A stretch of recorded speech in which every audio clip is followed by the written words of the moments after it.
Yes, Grandma. You throw a coin into it and make a wish.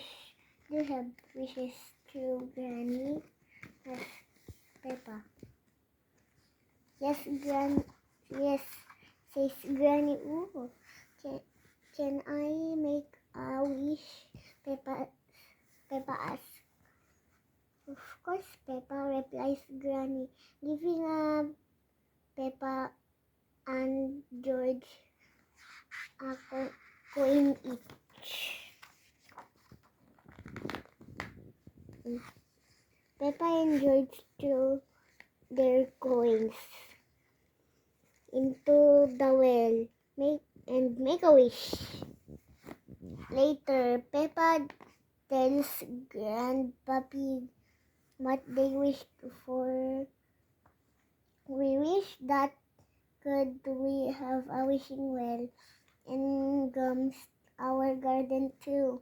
Oh, says Grandpa. I think we can make that wish come true. Splish!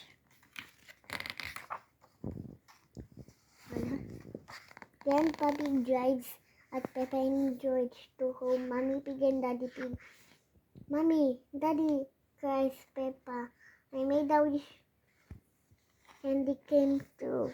What did you wish for, Peppa? Asked Daddy Pig.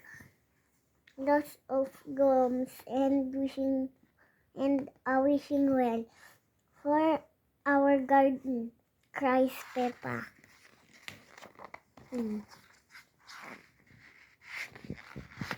I don't think we have enough room for all of those gums, says Mommy Pig. Looking at the big pile, Grandpa Pig is carrying nonsense, replies Grandpa. You got plenty of the room. Oh, says Daddy Pig. Uncertainly, I suppose we do.